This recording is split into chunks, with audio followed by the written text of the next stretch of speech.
Hello. Good morning. Happy Friday. It is Friday, July 10th, 2026. I am Manila Chan. That up there is producer Robbie. We don't know where Ted is, He'll be here soon. but he'll be here, I guess. He's on his potty break, but normally he pops over and I could see him in the background, but he has not showed up in the background, but he'll be here shortly. Well, we were a little bit late leaving, so he probably had to run to the little boys' room because once again, we started talking about immigration. I see your hat. So, rocking the hat. Compliments of Thomas. So thank you. Great son. And the greatest son. Great. Yeah, 100%. But no, we have an ad. We're going to go ahead and pop it while we wait for Ted. While we're waiting for Ted, let's just get that out of the way. All righty. Let me see here. I was just reading a story about CBP and their surveillance techniques. Yeah, well, this one is actually going to be about Rumble Wallet. So we hear a lot about crypto, but here's the part most people miss. Crypto was created so you could actually own and control your money. After the 2008 financial crisis, Bitcoin was designed as an alternative to banks. So instead of a bank holding your money, delaying transfers or limited access, you're in control. And if you ever had to wait for a transfer to clear, you felt that problem.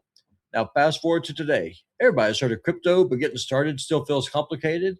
That's why I use Rumble Wallet. It takes all that complexity and makes it simple. Choose what you want: Bitcoin, dollar-backed stable coins, or even digital-backed gold by Real Gold. No complicated setup. It connects to BoonPay, so you can use your credit card, debit card, or bank and be up and running in minutes. Once you're set up, you can support your favorite Rumble creators like us directly. So do this now. Scan the QR code or click the link in the description and download Rumble Wallet. There you set up your wallet, tap buy, and you're in the game. Just a few minutes, you can go from hearing about crypto to actually owning some. All right, very good. So this is the TMI Show. I'm Manila Chan, producer Robbie there. Ted will be joining in a couple minutes, I assume. Because, sometimes the coffee hits and you got to go to the bathroom. Oh, yeah. Listen, as soon as Ted makes an appearance, I'm going to go refill my cup. And also shout out to John D. Cockefeller for the $2 donation at the very end of the program. Mitch McConnell is just soft launching his cosplay of the God Emperor from Mankind from Warhammer 40K for Adepticon, Gen Con this year. I could see it. I don't know what any of those words mean. Well, no, cosplaying is also trannies do. But as far as the rest of it, I'm not sure. Cosplay. Yeah, the rest of that, I don't know what those words mean. There be Ted. Also, I'm going to give you a little bit of breaking news from Ted's old employer, the LA Times. Diarrhea causing cyclosporiasis exceeds 1,000 cases in the U.S. What you need to know. Ted, did you have some cyclosporiasis? Not to my knowledge. Hence why you're late to the show. We were worried. So, all right. I think we do something a little different to start the show, as a lot of people are tuned in before they trail off. I think we show a little teaser of the nation's foremost jizz scientist. She joined us yesterday for a very in-depth conversation about America's failing fertility crisis. A lot of it having to do with the man spunk, the baby batter. So the focus was on your guys' stuff. So Robbie, now's your time to get coffee. I think we should just put this up there for a few minutes, give a little teaser, and this is where you guys can watch. We'll be putting it up as a subscriber only special. So I think when you become a full Rumble premium subscriber, you have access to all of these exclusives. And if you subscribe to our channel exclusively, you will have access to interviews like this. So we're going to start getting, now that I'm unburdened and unbabied, well, probably more of a burden because it's harder to deal with a little human than being pregnant. But anyway, we'll be doing more of these. So I certainly can't answer that question about all of them. I'm going to take us out, put this up there for a few minutes, let you guys see, get a little sample of what Dr. Shanna Swan, Shauna Swan, what she had to say about the male jizz problem in America. This, whether it's supported by science. But it is true that things are getting worse in terms of male reproductive health. And actually, females aren't doing that great either, but that's a separate conversation. So what I see from my research, we just had a paper presented at an international meeting showing that not only is sperm count going down at about 1% per year, that testosterone is as well. And so that's pretty alarming. And we also showed several years after that meta-analysis came out, we did it again. We updated it. And we showed that since 2020, the rate of decline is faster than 1% per year. It's like 2% per year. What? And the nice thing about that second paper was that we had then studies from all over the world. So it wasn't just North America, Australia, New Zealand, and the United States, which was in the first study. So all over the world, there's this decline of sperm. And now we're showing testosterone, and testosterone rate of decline has also picked up since 2020. So these are parallel phenomena. So both, and they're related, of course. The testosterone decline and sperm decline are related. Yeah, the third measure that we could tie in here, which involves the woman as well, is what's called the total fertility rate. I don't know if you've heard of that, but that's a measure of the number, that's the number of children that a couple can be expected to have in their lifetime. Okay, so if that number is 2.1, that's in a country, that country is going to replace itself. So the two people are replaced by 2.1, where there's a little bit of loss, for infant death and so on. So that's just replacement. And when that number goes below 2.1, then countries get concerned, I think, as they should.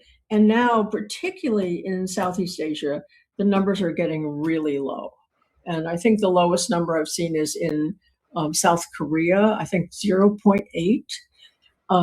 So that's like falling off a cliff. Yeah, that's just like the sperm, right? It's related. Right. Yeah. Mm-hmm. But how much of those numbers are personal choices rather than something that you can examine with a microscope? Yes, that's a great question, and it's a question I get pretty often. So it's true that having fewer children is in part a choice. Not a, or you want me to be on this? Okay, it's in part a choice, and that, but not entirely. So you can choose to delay childbearing until an older age when you're less successful. Okay, then you won't have as many children. You can decide not to have children. You can limit your family size, and so on and so forth. And my answer to that is yes, and we see the similar decline in humans and non-human species. So if you look at the number of species that are in the world, the number is going down at about the same rate. So it's not just humans. And these other species are not choosing, they're not taking oral contraceptives, right? They're not choosing. Are these all mammals, or are these other species as well? Yeah, all species, species-wide. If you look at the number of species, surviving species, that number is going down. I mean, so these are not just mammals, like reptiles, like whatever. I'm sorry. Yeah, that's right. What? Species. Yeah. So I think that's a really good perspective, because these animals are exposed to the same chemicals we are. Right. And let me just tell you a little anecdote. A long time ago, I think in the early, I'm not sure when Lou did this, say 2000, I just don't remember exactly, but Lou Gillette is a very famous biologist from and he was living in Florida. And what he showed was that alligators living in a lake that was contaminated by pesticides, Lake Apopka, had measurably smaller penises than alligators in a nearby lake that didn't have pesticide runoff. He also showed that the number of eggs in the nests were smaller. He showed fertility decline. Okay. And by the way, just you'd be interested if you want to look up Lou Gillette. He's not living, unfortunately, but he was fantastic. And he would go into the lake at night with his students, and he would actually physically wrestle the alligators into the boat and take them to the laboratory and measure the length of their penises. Okay. It's like, come on, alligators! You don't have anything. You're not reproducing anyway. So come and be tested. But that was one of the first really clear indications that these pesticides and other chemicals in the environment are, actually having a strong negative impact on male. That was only the male side, but the females played a role too, and reproductive health. So that's actually, and Lou went to Congress, and he said to Congress, every man in this room is half the man his grandfather was. Okay, so that's awesome. Yeah, you should look him up, Lou Gillette. Yeah, I recommend you look it up. We will. Yeah, and he has students, of course. And of course, Congress leapt into action. Yeah, right. As we know, the results have been stellar. So it's not a new story. It's not a real old story either. I would say that really that early 90s, the work from Denmark kind of kicked this all off, right? And 36 years ago. So it's been going on, and we've been demonstrating more and more that this is not just about sperm. It's not just about penis size. It's not just about, it's all of reproductive function is declining. So if you want to max out, you've got to have a lot of stuff to max out here. And you're starting out at a deficit. What? You're starting out at a major deficit. Yeah. And in terms of testosterone supplementation, I am not a clinician. I'm not going to say anything about whether somebody should or shouldn't take testosterone. However, I will say that if you want to get pregnant, don't take testosterone, because you will not produce. You will not be able to. So, and many bros don't know this, that this is a, it's, you probably know it, but I can't speak to many of the things you mentioned that are good for your testosterone are also so good for your health. So great, do that, in terms of nutrition and exercise and all those good things. Don't smoke, don't drink, blah, blah, blah, blah, blah. But these are general recommendations. As far as just increasing your testosterone, men and women are interested in that. Postmenopausal women, by the way, have a big issue here with decreasing testosterone, because men and women both need it for a number of things, including libido. So I'll stop there. You can ask me more questions. Yeah, Ted, I've got tons. Ted, do you want to take a shot before I start rambling on and bending her ear? Yeah, sure. So, all right. So you said this meta study goes back 50 years. Did you start there? Why did you start there? I mean, is there any indication? I mean, I would imagine you'd start to see effects going back further than that. Maybe all the way back to the Industrial Revolution. So I'm just wondering, You can't do that study unless the lab is there, right, to do the analysis. So what this is based on is studies. First of all, they have to be published. There has to be a demand for these in the literature. People have to be interested, and then you have to have a way to get the data. And it's not trivial to do this study. In the individual studies that made up these meta studies, each one involves getting a population of men and getting them to give a semen sample. I've done many studies that involve collecting semen, and it's not actually straightforward. And it's all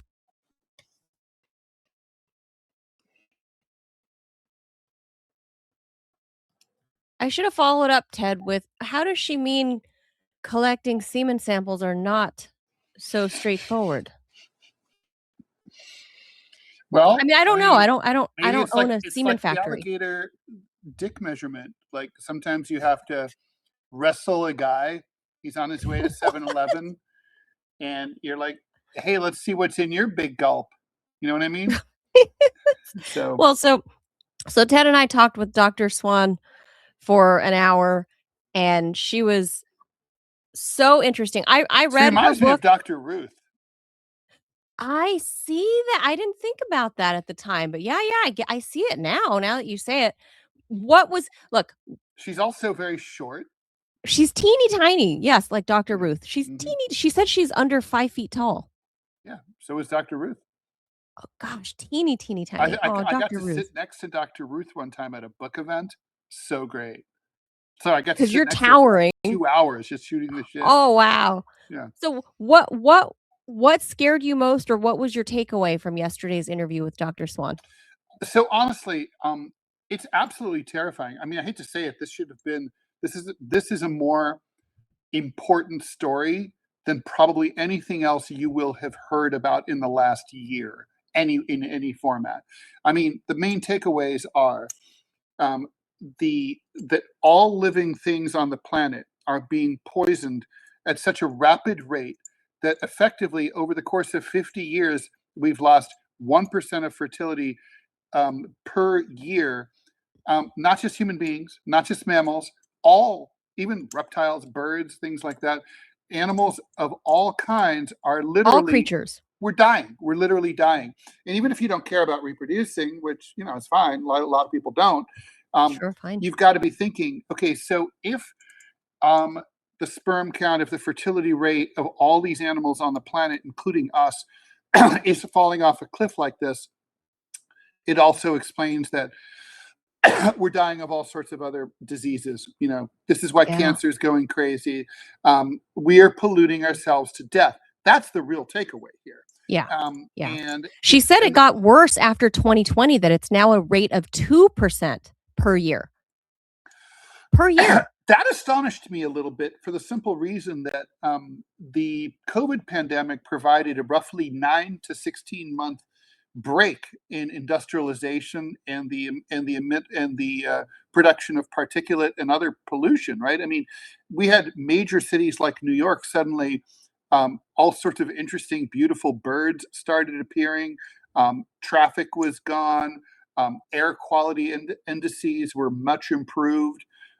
So that's surprising to me. I guess it's probably related to the fact that we ramped up global production following the lockdown, and so this is about the amount of shit that we pump into the water and the air and the food. Yeah. And we're doing it at prodigious rates. We're fucking idiots, and we're not focused on this at all. Literally, this is along with climate change, which is related, of course, we closely related. This should be like a drop everything. Yeah. One of those Marvel movie, all the world Stop the leaders get presses. together, stop the presses. We don't care about the difference between socialism and capitalism anymore. We don't care about, We're our dying war. Russia and as a Ukraine don't no species. longer have beef.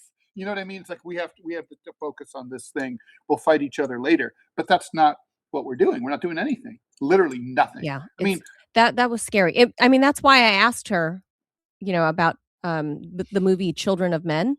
Mhm.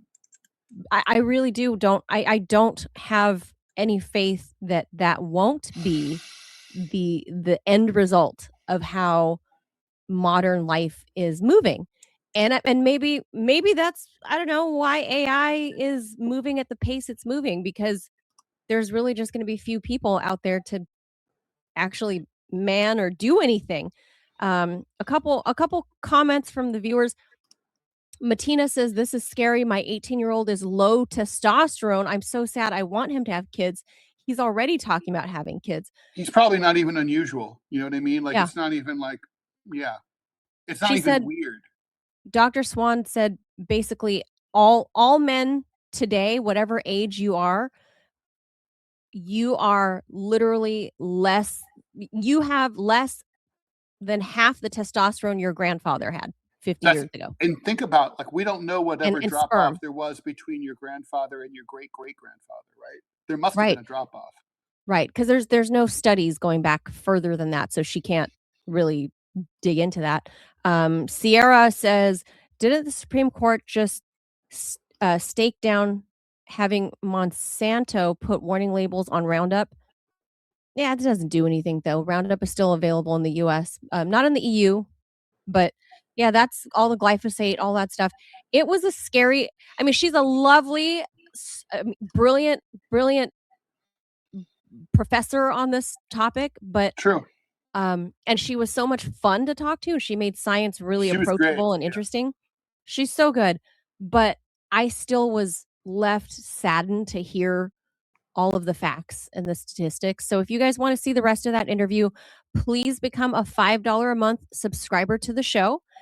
Ray has been gifting memberships to the show this morning, so thank you, Ray. So unless you get lucky enough to be one of Ray's random gift giving winners, help us out by $5 a month. You get to see interviews like this with Dr. Shauna Swan, author of the book Countdown, and she's got a movie, a documentary show type thing on Netflix that just came out recently called I think it's called The Plastic Detox. But you can look up her name in Netflix and it'll show up. Dr. Shauna Swan, Shanna, Shauna Swan with one N. But become a member, see the rest of that interview. So anyway, let's get to the news. All right, so I found this was like a flying under the radar story, Ted, that I can't believe more people weren't talking about this because it involves Paris Hilton. So apparently, Paris Hilton was on the Hill testifying this week, and she said the system failed her. I mean, you think, that being a billionaire's daughter, that the system would be working in your favor, but I'll explain why. For years, Paris Hilton's story sounded almost unbelievable.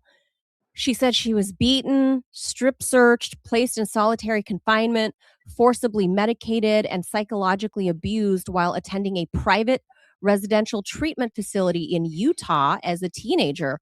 Critics dismissed her account as celebrity sensationalism. Today, many of these same allegations are driving a national conversation about the so-called troubled teen industry. Hilton returned to Capitol Hill this week to once again urge lawmakers to strengthen oversight of youth residential treatment programs, arguing that thousands of vulnerable children remain at risk in facilities that operate with limited transparency and inconsistent regulation. She told lawmakers that no child seeking help should leave with lifelong trauma. Instead, her testimony comes at a pivotal moment. Just days earlier, Utah revoked the license of Provo Canyon School, the facility where Hilton says she spent almost a year, 11 months in the late 90s. State regulators cited repeated health and safety violations, including inadequate staffing, improper use of restraints, failure to provide timely medical care, and lapses in employee background checks. Because that's not creepy, Ted, to put your teenage daughter in. No. The school has been ordered to cease operations in early August, so in the next 2 weeks here.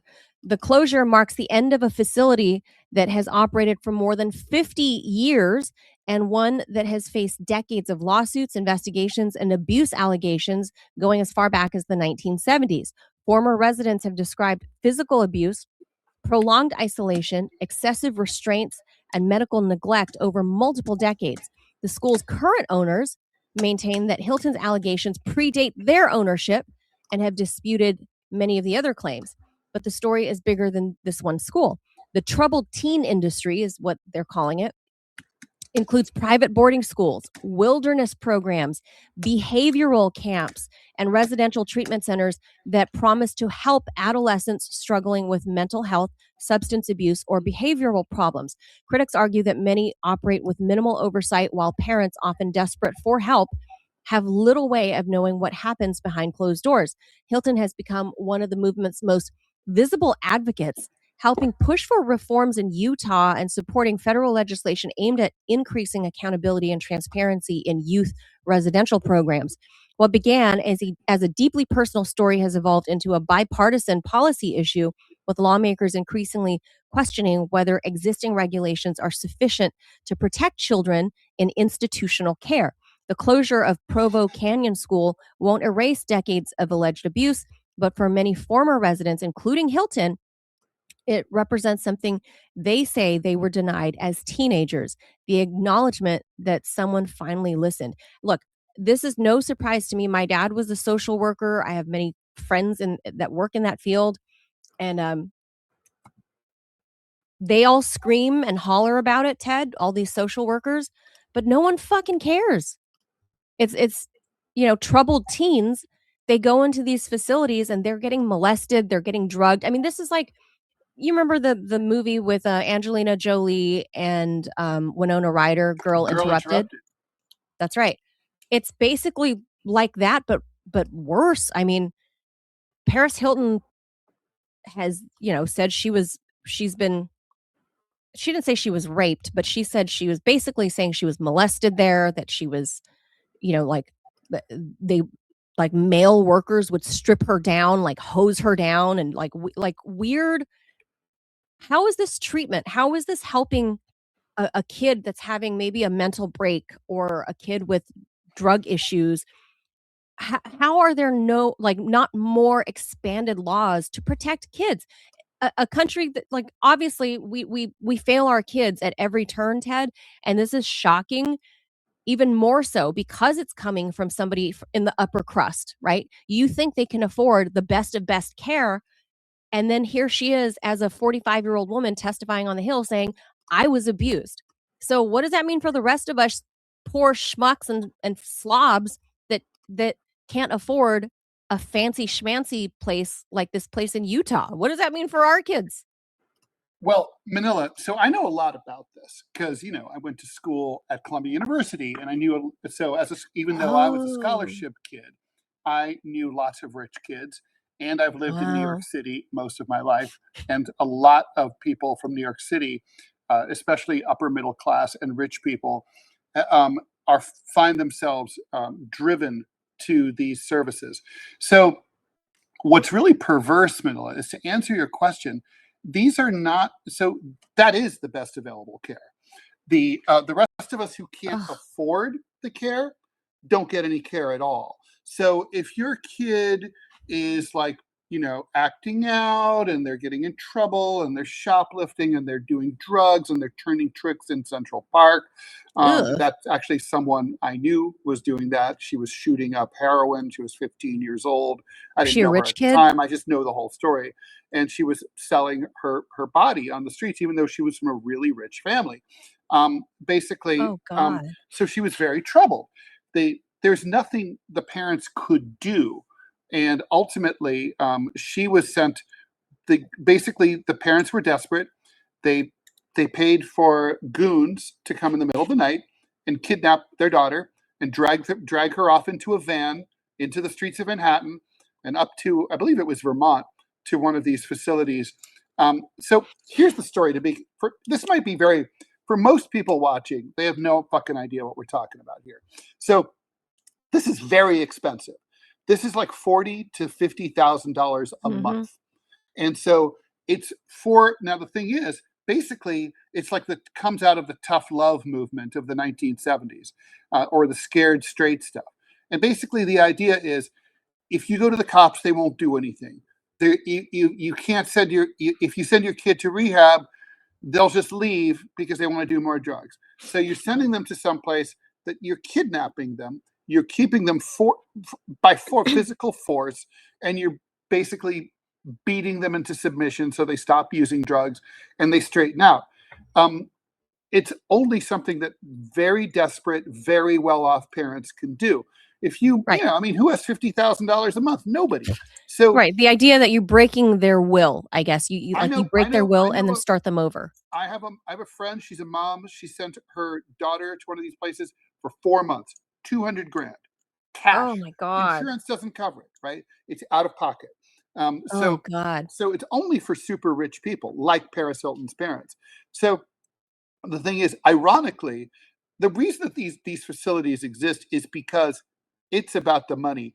I mean, if you think about it, like you open up only states that are very remote and rural, and who are in red America, with the exception of Vermont, but that facility closed due to it was exposed on 60 Minutes in a scandal. Most of these places are in places like Wyoming, Utah, Nevada, Idaho, places like that, where there's a very few state regulations. The state regulators either know or don't care, or they don't know what's going on because they don't bother to investigate these facilities at all. And what they do is they turn a blind eye to what's going on. But it's a big money maker. I mean, you can buy a shitty ranch in the middle of nowhere for, I don't know, let's say $1 million, and then the money is rolling in. You know, you're getting like, you know, you pay like 5 people to, you know, as goons to try to scare these kids straight. You take them camping and shit, and you know you're getting $50,000 per kid per month. So if you had like 50 kids, right? I mean, think about it. You'd have Jeez. $2.5 million a month coming in hard cold cash because Sure. there's no insurance companies involved. That's also a branch of regulation that doesn't exist. So it's one of those really weird situations where rich people are more easily victimized than poor people. Which bizarre. So but like if but you're imagine, Ted, if you're a poor kid and you're, you know, selling you're left in Central Park shooting heroin and selling your body. that's exactly They just leave you there. And you either die or you get over it somehow. They just leave you there. But here's the thing. These rich parents, I know they're in a desperate situation. They are. But I wonder if they've ever had the thought ever crossed their minds, like, who am I sending my kid to?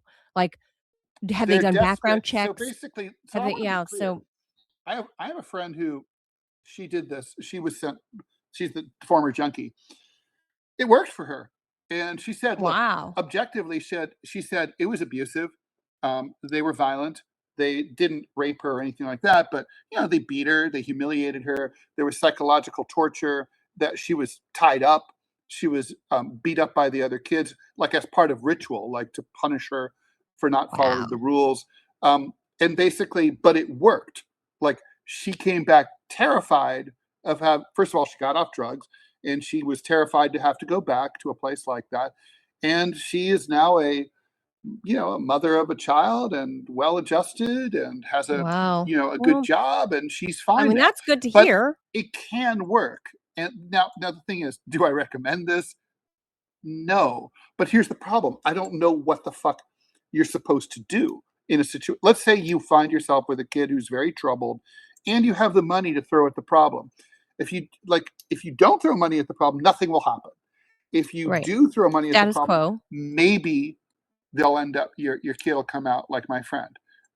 Yeah, but maybe they end up like Paris Hilton, who was fucked up. abused and kind of, she, I forget the language she actually used, but it's tantamount to being molested, Yes. basically. Oh, I believe that. There are totally. perverts working there. And by the way, it's mostly men and lesbians who work in places like Yeah. that. So of course it's like So it's ripe for abuse. It's like juvenile detention. It's like, I mean, it's a recipe for abuse. It's meant yeah, to it be is. abused. And it's part of the problem Ugh. is our society doesn't believe that that mental health is something that we have an obligation as a society to treat communally. It doesn't believe that people who use drugs should be helped by society. I mean, if you had state facilities that were for everybody and that were run well, you wouldn't have to deal with this. But these are predators. The operators. I mean, just think about it, Manila. So if I gross. called you off the air So and said, gross. "Listen, I got a business idea for you," and I pitched like us doing this business, you'd be like, "What the fuck is wrong with Ted Rall?" You'd say like, Yeah. But what if I was like, "Yeah, but listen, we're gonna electroshock these little fuckers. Think about And the money. Or we don't even care if they get better. In fact, if they don't get better, we make more money because we keep them right, month after month. you're incentivized to keep them more fucked up. Right. I mean, and like, but I mean, fundamentally, because you're a decent person, you'd probably think to yourself, I don't want to tell people I can help them and only probably not be able to help them, even if I tried, and just try to get their money, right? Like that's the Right, best case scenario, is that you have ill-equipped, unqualified people in a non-regulated environment doing something that they're not up to the task. That's like that's the best scenario. Like, you know, you would just be like, it's unethical, it's gross. And like, you know the best part that came from this story, Ted, and then we'll move on, is I gotta say, I mean, Paris Hilton's my age, right? So I grew up watching her, right? Because she's literally my age. She and Nicole Richie. Um,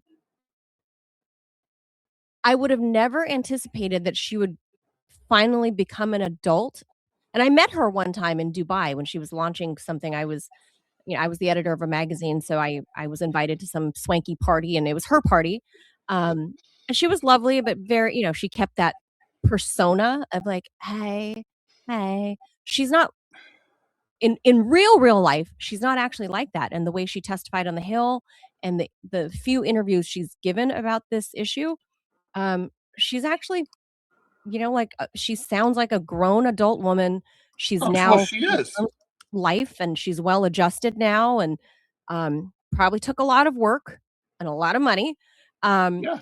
But she's not what we thought she was in the early 2000s, 20 plus years ago. She's not the person we saw on TV.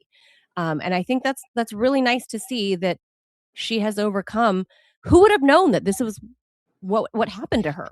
Like so good on her. So, I think it takes a lot of personal chutzpah to get through this sort of stuff. Well, more And to I the never point, thought it I was mean, her. look, seriously, this is the kind of experience that most people just want to move past and put behind them. They don't want to think about it. They don't want to re-traumatize themselves by testifying before Congress to a Yeah. bunch of nimrods who not going to fucking understand anything. Good on And her. on top Props of to that, Paris, man. what?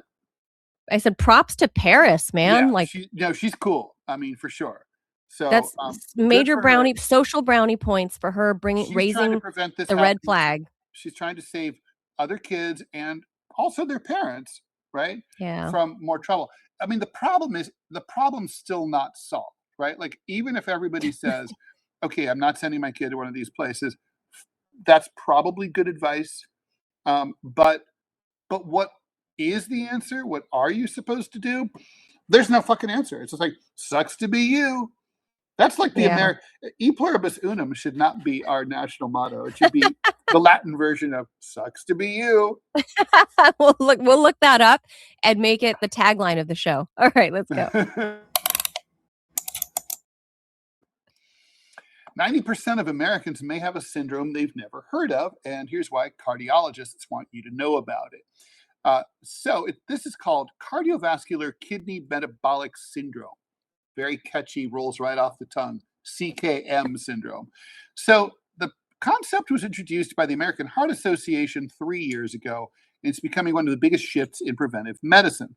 So CKM is not a single disease. It's actually a framework that recognizes obesity, high blood pressure, high blood sugar, abnormal cholesterol, heart disease, and chronic kidney disease don't usually occur alone or in isolation. They're all really interconnected, feeding into each other in a vicious circle. CKM is now viewed as a continuum in 4 stages.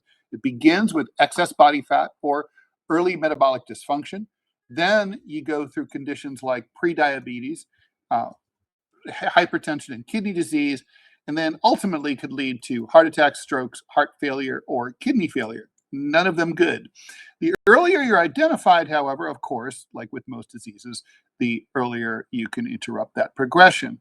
So the definition is broad enough to identify people with even early warning signs who could benefit from lifestyle changes, And I don't mean lifestyle changes like you need to become gay or become straight, but before permanent damage occurs. That's why 90% of Americans qualify here. A Mediterranean-style diet, regular exercise, adequate sleep, don't smoke, manage your weight, and newer medications like GLP-1s and SGLT2s inhibitors have all been shown to help out and reduce your risk to your heart, kidneys, and metabolic system. So very cool. They view it like now as, so instead of treating these things as, isolated things like you have this one thing, you're pre-diabetic or whatever. It's like, well, Ted, actually, it's all related. Of course, that's not surprising, but let me be the Asian. Let me be the Asian here. Well, you are the Asian here. So at least 2, if not 4,000 years worth of Eastern medicine, I could have told you this without having gone to medical school or performed all these tests to say the body, the parts of your body are part of a whole interconnected thing. And in Eastern medicine, they treat as the whole, right? Not Western medicine tends to isolate everything into like that particular part, your kidney, your liver, your whatever. But in Eastern medicine, when you go see, like, let's say an herbalist or an acupuncturist or whatever, they look at how all of these things are interconnected and what your goal is, right? It's not only like, oh, I don't know, I have ED or whatever. They look at, well, let's see how your kidneys are you peeing well, or are you having trouble peeing or whatever. They've been treating people like this for thousands of years. Western medicine is finally realizing, oh, gee, the heart's connected to something. Oh, okay, yeah, they still haven't figured out stuff like dental health is not a separate thing from other health. Yes. Eye health is not its own separate thing. But it's like how your dental health can literally cause you a heart attack. Like you can literally. Think about how absurd that is. Imagine if they were like, "Oh, do you have shoulder insurance in case something happens to your shoulder?" I mean, you don't know. I mean, you can have a shoulder problem. Oh, we'll sell you right shoulder insurance. If something happens to your left shoulder, I mean, that's literally how ridiculous our system is. We have eye insurance. We have mouth insurance. Separate, right? We have dental insurance, eye insurance, and then the body. But Ted, I've never seen in medical insurance, they have not said they necessarily include the head.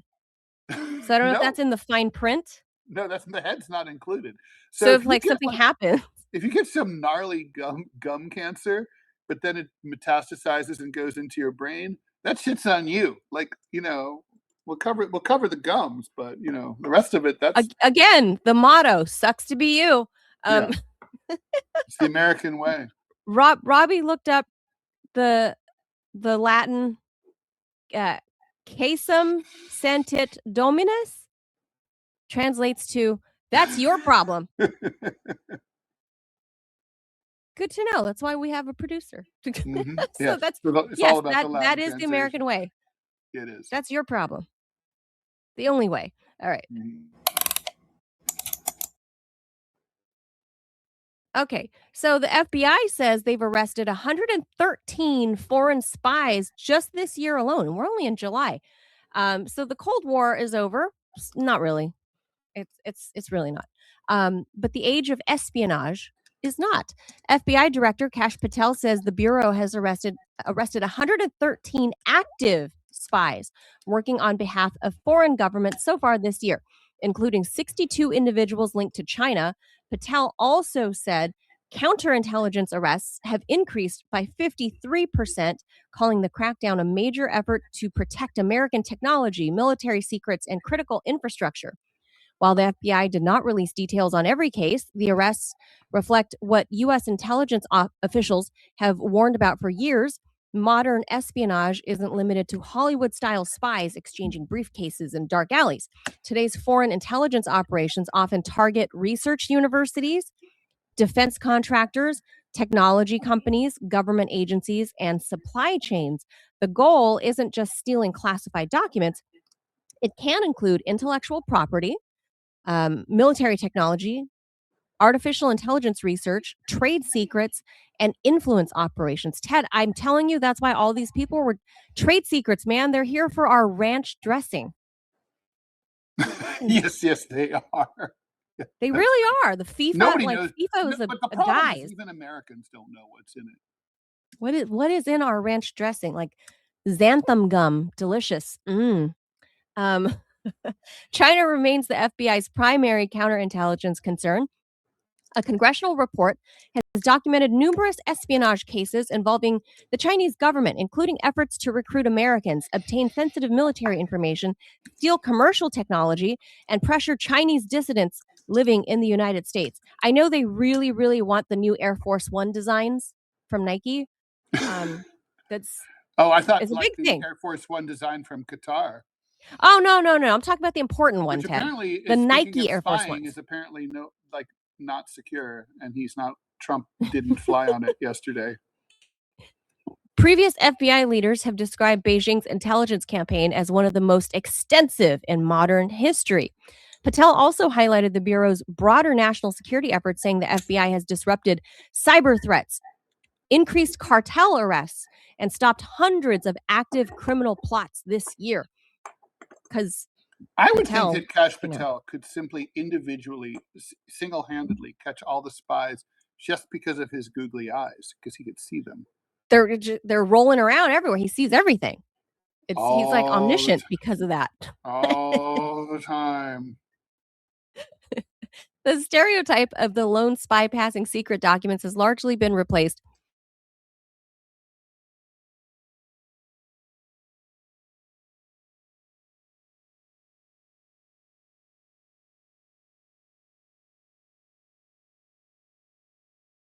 Campaigns operating in plain sight.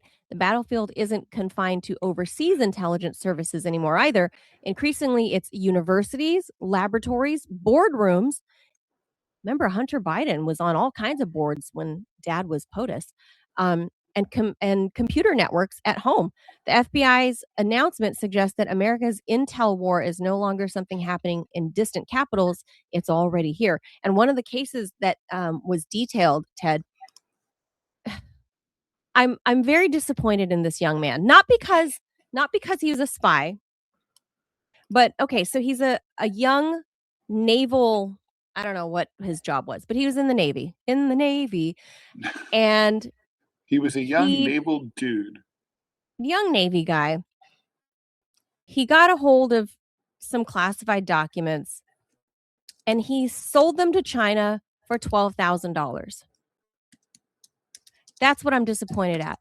And now he's caught and he's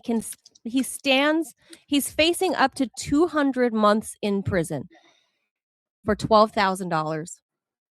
I remember, Ted, I'm at heart, I'm still that car salesman. I'm still that realtor. I hate to see money left on the table. And this stupid Navy boy, I assume he's young because they didn't really say his age, but they said he's young. He's just wet behind the ears, Ted. He could have gotten a hell of a lot more than $12,000 from China. Come on, kid. You didn't negotiate yourself a better deal? It's like congressmen, they take bribes for like $4,000. And you're like, really? Like, that's all you think you're worth? That's it? I mean, yeah. I mean, I used to, I fantasized, I was plotting to embezzle from the Japanese bank where I used to work. But I was going to walk away if my plot worked well with like 1/3 of $250 million. That's worth it. See, that's worth risking jail time. Exactly. $12,000 for 200 months in prison? Ridiculous. Like, kid, when you get out of prison, call me. I'm gonna put you in the Manila School of Negotiating because I do grind out every freaking penny. Every penny. Got it. Whether it's my house, my car, whatever. Just, I'm disappointed in this kid. The espionage thing, come on. And you should be. Espionage. You should be. That's, Asian mom is very, very displeased by this. By the way, just a reminder, DMZ America podcast is now on Fridays, coming up in 6 minutes. You moved it? Yes, it's Fridays at 11. Alexandra Bowman, a young cartoonist, she's going to be the guest, and we're talking A about lady cartoonist. I like she's it. a lady cartoonist. We'll be talking about why political cartoons suck. Okay, so here we go. All right, police officers see a lot, but even seasoned detectives don't expect to write this sentence in an official report. The suspect allegedly cut off his own penis, poured gasoline on it, and set it on fire. That's what happened in Fort Wayne, Indiana. Well, that's a common thing in Fort Wayne. Anyway, according to court documents, 36-year-old Christopher Peden is accused of mutilating himself with a kitchen knife before dousing the severed body part in gasoline and using it to ignite a fire inside a garage. How? What, you don't Ted, own how? matches? You don't have a piece No, of no. I wood? mean, I don't magazine, own a a piece of I don't paper? own a penis. I don't Yeah. own a penis, so I didn't know that this body Well, neither part does he was highly anymore. flammable. Neither does he anymore. The blaze caused significant property damage, so that's the real issue because it's America. Never mind the rest, right? And Peden now faces a felony arson charge. When police first encountered him, authorities say Peden claimed he had been stabbed by someone in downtown Fort Wayne, as could happen. Investigators said he later admitted that he made up the story and confessed that actually he did it to himself. Fire investigators recovered a gas can, multiple lighters, I guess it didn't take the first time, and the knife allegedly used in the incident. Nobody really seems to know exactly what he was thinking, probably not him either. Court records don't identify a motive. There's been no public explanation. Nobody knows if he was having a psychiatric crisis. But anyway, there you go. So There a lot of penis talk today, Ted, with that was between the our clip theme. from Dr. That was our Swan. theme in today's show. Yeah. Yes, a lot of look, I forget now how many years it's been 35 years ish since the Bobbitt incident, right? The most famous peen chopping incident. True. But self peen chopping? Like why? Well, it's What? not. Yeah, I mean, Why? Well, I don't know. I mean, and using it to set. I mean, I'm just going to go out on a limb and say that because it's Fort Wayne, Indiana, Manila, I've never been, so explain. I'm going to say meth was probably involved. Oh. Yeah. Oh, well, okay. So the guy gets like if you look up this story, the guy don't you guys can't you bleed to death if you chop off your junk? Oh, I mean, 100%. Yeah. Mhm. so how is this guy chopping off his thing, dousing it in gasoline, lighting it on fire, while he's bleeding in the crotch? Like what? That's apparently what happened. Yeah. So you're all bloody crotch. The cops show up. Somehow they get him in for a mug shot. So what? He didn't require emergency medical attention? And by the way, this is one of those rare times when I really do sympathize with the police. They're really not paid enough. They're really just not. And really, honestly, if they just showed up and shot him, I think they would have been doing everyone a favor, really. if I read oh, we showed up and we saw the man doing that and we shot him, I'd be like, all right, that's okay. That's cool. I have so many questions about this case, but I feel like I'd have to call Fort Wayne, Indiana PD. Oh God. And be like, I'm a reporter. I need to know more details of this case. Mm-hmm. Yeah. Yeah. I just don't. I don't know. We're leaving the show. You have to agree. This. Methamphetamine is a good theory, right?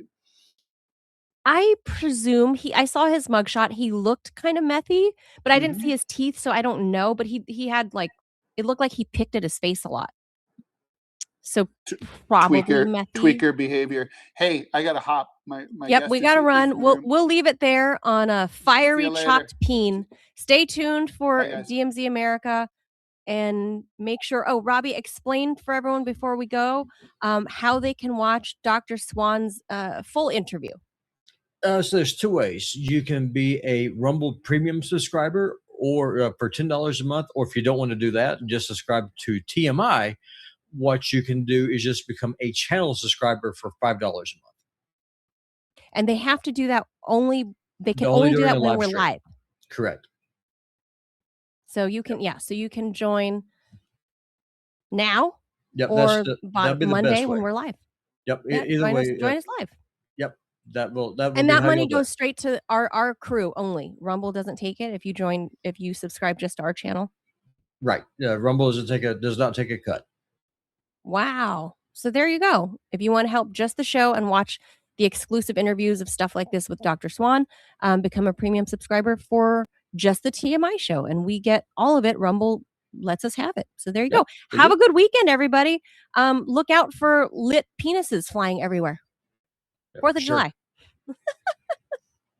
Bye all. Bye, Robbie. Bye-bye. Thanks, guys.